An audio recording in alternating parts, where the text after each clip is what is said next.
Hello, YouTube divers. This is Water Dive 122, and I want to welcome you all to another episode of Doing It the Western Way. And this one is going to be quite a long one, so make sure y'all have your popcorn ready or whatever you want to have during your favorite video or something like that. I don't freaking know.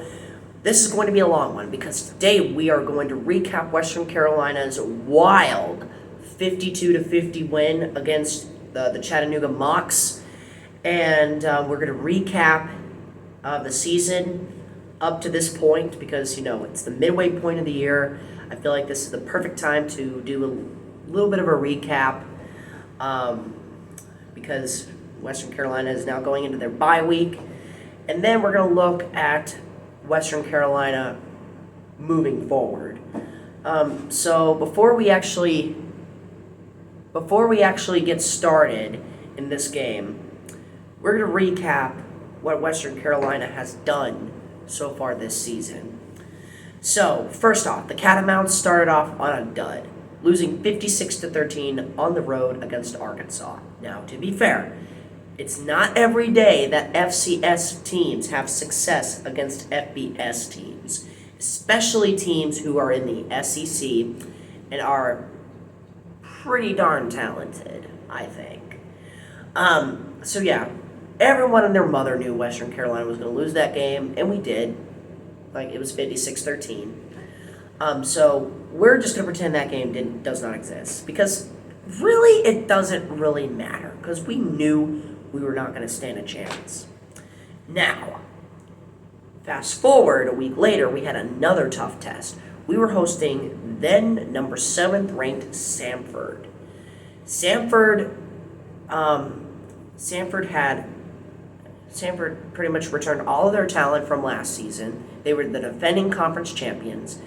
And not only did we win the game, we won 30-7.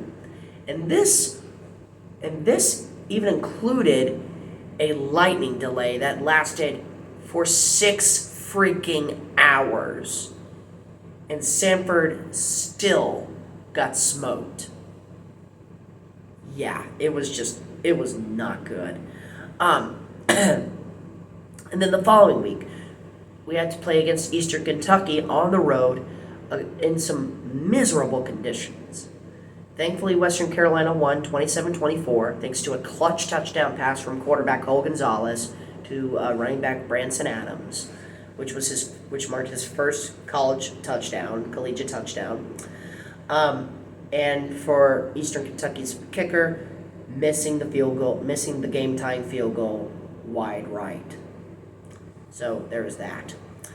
Then the following week, Western Carolina returned to E.J. Whitmire Stadium and gave the fans a 77-21 victory against Charleston Southern in a game where Cole Gonzalez played flawless football, threw for 5 touchdowns.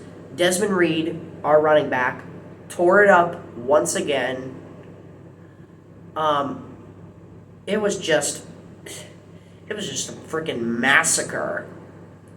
So many players getting touchdowns, so many freshmen getting touchdowns. Brody Polhegi even threw a touchdown pass. And Taryn Dickens, our third-string quarterback, he even threw a touchdown pass in the waning seconds. It was just a wonderful sight to see if you're a Western fan. All right, and then following that up, Western Carolina had a road game against the Citadel, who was winless going into the game. In that game, Desmond Reed ran for 5 touchdowns, which tied the FCS record and broke the SoCon record for the most touchdowns in a half. Desmond Reed is the best running back in the Southern Conference. I don't care what anyone says. Just look at the production that he has made ever. I mean, going back to week 2. 170 rushing yards and 1 touchdown against Samford. 177 rushing yards and 2 touchdowns against, 177 yards and 1 touchdown against Eastern Kentucky. 111 yards and 2 touchdowns against Charleston Southern. And it would have been more if we weren't destroying CSU. And then 167 yards and 5 touchdowns against Citadel. You do the math. You do the math. In this game, he somehow got even better. But we're going to get to that. The offense, one of the best, if not the best, in the FCS. We lead the FCS in total offense with a ridiculous 518.3 yards per game. Just ridiculous. Absolutely ridiculous. AJ Colombo and Sincere Lee, probably a top 5 wide receiver duo in the FCS. AJ Bellinger, one of the most, I would say, underrated tight ends in the FCS. We don't use him a lot, but when we do, he makes it count.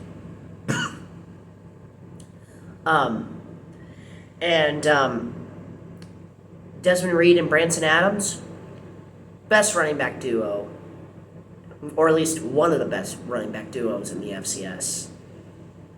Just absolutely incredible. Cole Gonzalez, one of the best quarterbacks in the FCS as we currently speak. Like, this dude has just been incredible. I love this kid. The offensive line only has surrendered 3 sacks all year, which is second in the FCS, only behind Dartmouth, who has only surrendered 2 sacks this season. But the offensive line, probably one of the best in the FCS. They are really freaking good. And the defense, while they're definitely not as strong as the offense, they are a solid group. For the most part. We'll be getting into that in a second. But the defensive line is pretty good. The secondary is pretty good. Again, solid. I love Samari Dukes, and I love C.J. Jones. I love C.J. Williams and Rod Gaddison, Andreas Keaton. Those guys are great. The front 7 is also pretty darn good. They've had they have 13 sacks on the year. Just really, really good stuff. Special teams, also really good as well. AJ Colombo, a really dangerous returnman. Him and Corey Washington back there, really, really good. And Richard McCollum, one of the most consistent kickers I have seen in college in the FCS so far. Just really fantastic stuff. I cannot emphasize that enough. And all of these factors come into play in this game here. Now we move on to the second part of the video where I try and recap this game between WCU and Chattanooga.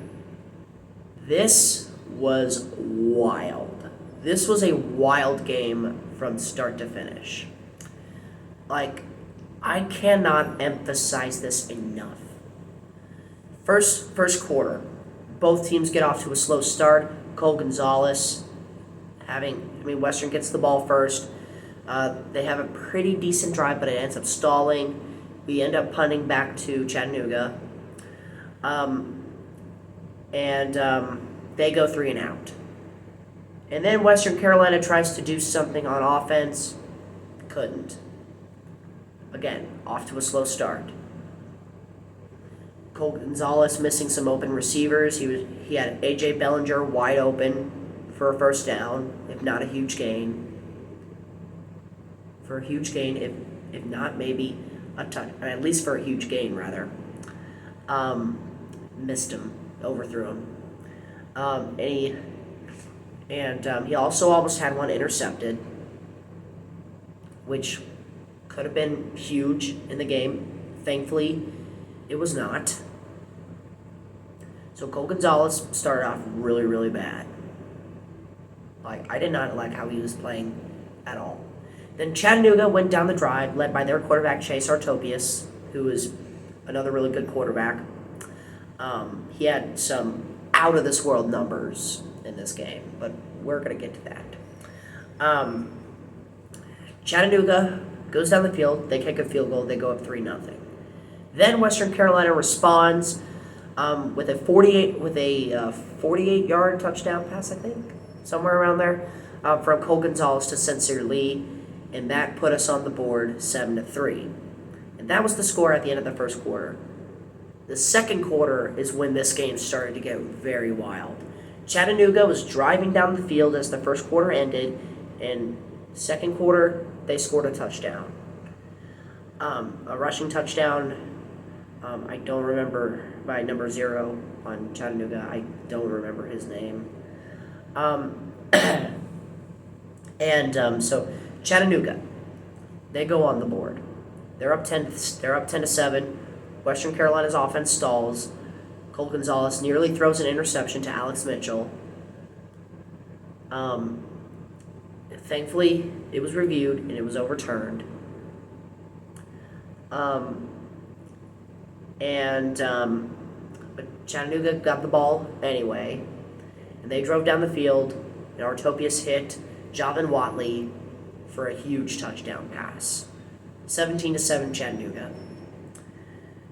Then Western Carolina immediately responds with a 70-yard rushing touchdown from Desmond Reed. Just absolutely gashed the Mocs defense. Absolutely gashed them. Cannot emphasize it enough.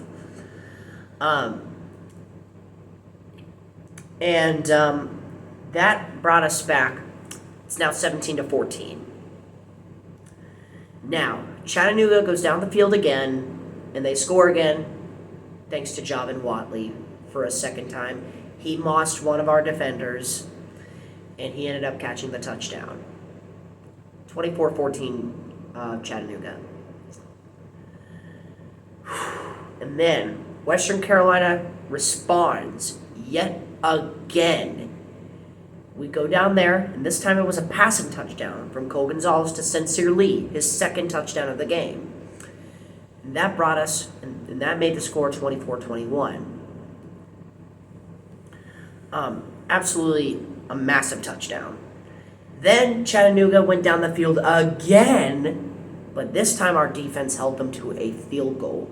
So it was only 27-21 going into halftime. The defense, specifically the secondary, played absolutely abysmally. Like, it was just terrible. It was just freaking fracking terrible. And it was crucial that they only held Chattanooga to a field goal, because Chattanooga got the ball to start the second half. Halftime came. It was homecoming over at Chattanooga. The Marching Mocs played a really good show. Shout out to Chattanooga's band, the Marching Mocs. They are a really good band. I don't think they're as good as Pride of the Mountains, but they're a good band. They're a solid group. They're a solid group of musicians. Solid group. Probably the second or third best in the SoCon, I would think. They did a really good show. I was very impressed. I did record some of their show, and I will post it onto YouTube. But shout out to the Marching Mocs. Y'all were great. And this is coming from someone who's in Pride of the Mountains, the marching band here at Western. And yeah, thank you. I mean, very, very good show. Very, very well done. But anyways, getting back to football. Second half comes. Chattanooga goes down the field, but thankfully our defense stops them. Then our offense gets back on the field, and Desmond Reed runs for a 58-yard touchdown. Unfortunately, that would be the last we would see of Desmond Reed for the night, as he went down with a pulled hamstring, and he would be out for the rest of the game. And a lot of Catamount fans were worried about this, because Reed was just tearing it up. He was single-handedly keeping this team in the game. But I personally did not have a lot of concern because I knew how balanced our offense was. Cole Gonzalez is a very good quarterback. We have great skill position players, and Branson Adams is a solid running back 2 option. Like, come on, man. And it was really in this stretch, like going back from his game-winning touchdown against Eastern Kentucky to this point, he was on fire at this point. And we utilized him more. Now, getting back to the game. Chattanooga answers with another touchdown pass from Artopius to Watley to give them the lead 34-28. Then Western Carolina goes back down the field. We drive the ball into Chattanooga territory. Got a holding penalty. Didn't matter. Branson Adams gashed the Mocs defense for a touchdown. 37-yard touchdown to give Western the lead. 35-34. Now, our offense was doing their part, but our defense was not. We needed our defense to make a huge play. And before the third quarter ended, we got an interception. Ken Moore jumped up from a poorly thrown ball from Artopius, and he got the interception. And we used that momentum, and we went down there, and when the fourth quarter began, Cole Gonzalez threw an absolute dime to David White Jr. for the touchdown, which extended our lead to 42-34 after a successful extra point. Now, Chattanooga went down the field again, and they scored a touchdown. I believe it was Watley again. I think it was Watley. Watley scored a touchdown, and they got the 2-point conversion to tie it. So it's 42-all. Western Carolina's offense stalls. Chattanooga's offense comes back on the field, but this time, this was the game-changing play. Quarterback Chase Artopius threw it into double coverage, and WCU linebacker Ed Jones IV catches it, makes the interception, runs down the sideline for a 48-yard pick six. That gave Western a 49-42 lead. Now, all Western Carolina had to do was stop Chattanooga from going down the field, scoring the touchdown, and getting the 2-point conversion to take the lead. They didn't do that. Instead, Artopius hits Brown in the back of the end zone for a 5-yard touchdown pass, and they do a trick play. They do a jump pass to Overton. The running back does a jump pass to Overton, which was bobbled, but he eventually caught it. 2-point conversion good, 50-49 Mocs. Now, for Western Carolina, they had one more opportunity left. There was 53 seconds left on the clock. All they needed to do was go down the field and just set up for a field goal. They didn't need a touchdown.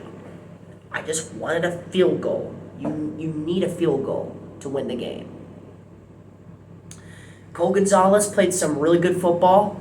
AJ Colombo had some great... AJ Colombo was finally used in the game at absolutely the perfect time, at the most perfect time imaginable.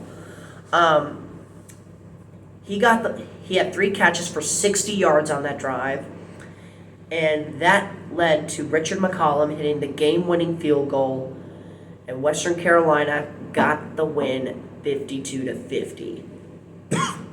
This game was bananas. This game had everything except defense, for the most part.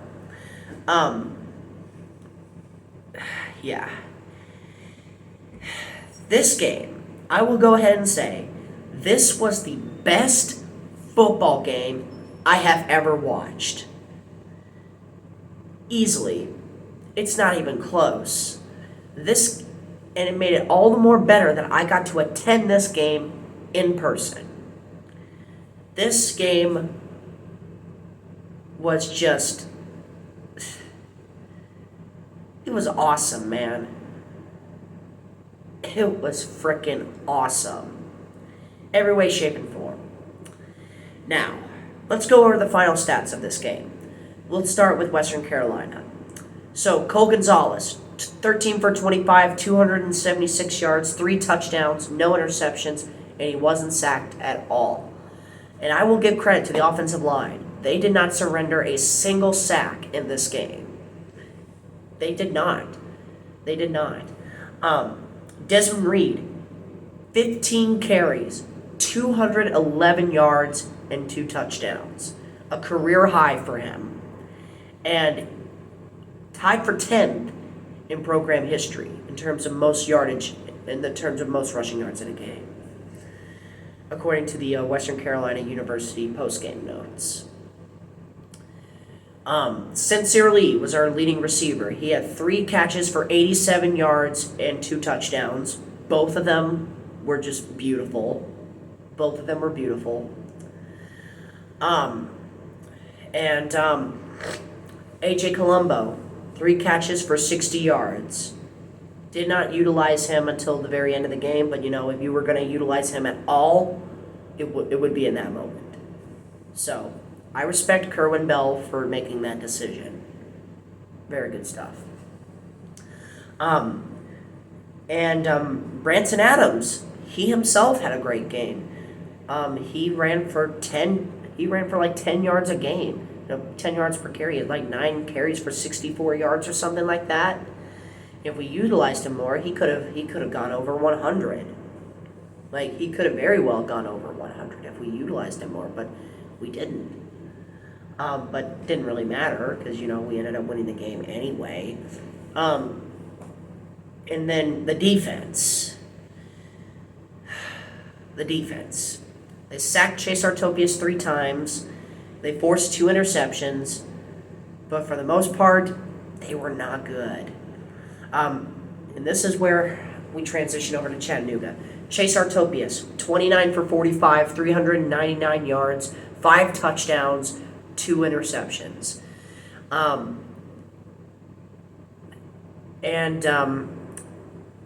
Their leading receiver was Javon Watley. 11 catches, 231 yards, and 4 touchdowns.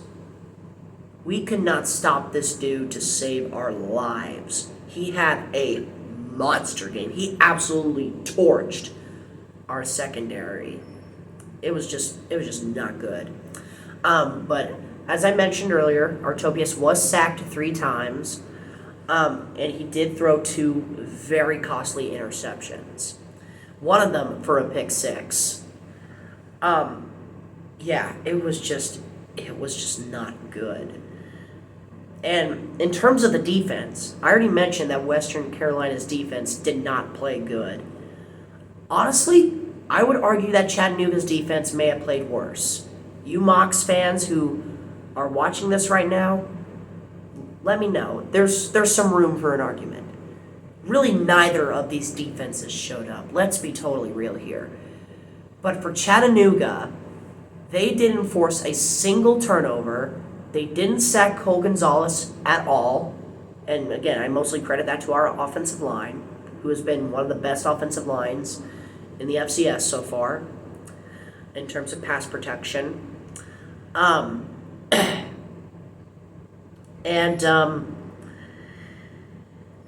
They didn't do anything. Like, at least with Western, they did something.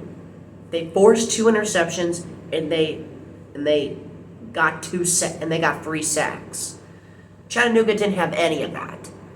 They didn't get any interceptions, although they probably should have. That interception by Alex Mitchell, dang near close to being an interception. Dang near close. But it was overturned.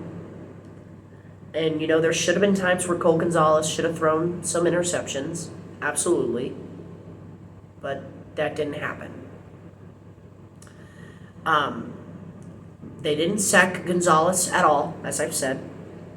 I know I sound like a broken record, but it's true. And yeah, Chattanooga's defense just, I would argue that their defense played worse. And I know that our offense is one of the best in the FCS. We lead the FCS in total offense. And I know our defenses, teams have had problems stopping our offenses going into this game. I know. But Chattanooga had multiple opportunities to win the game, and their defense couldn't stop a nosebleed. Credit, our defense didn't play that much better, but I don't want to repeat myself. This was just an offensive game from start to finish. Gonzalez and Artopius both had fantastic games.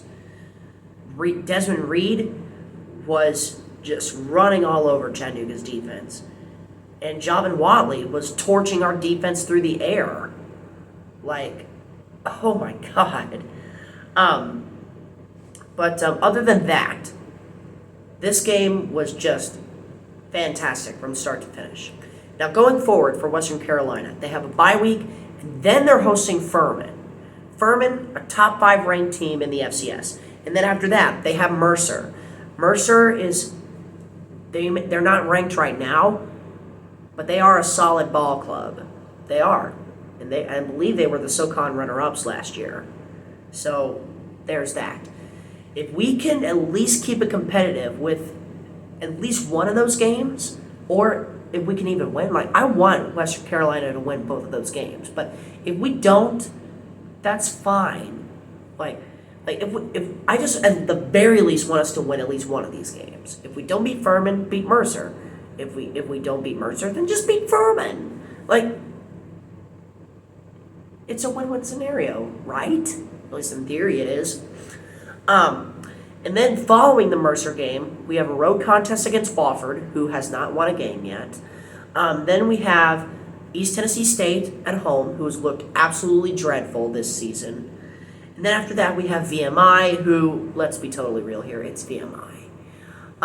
If we can at least win one of these upcoming games following our bye week against either Mercer or Furman, then these last 3 games should be cakewalks, in theory, mind you.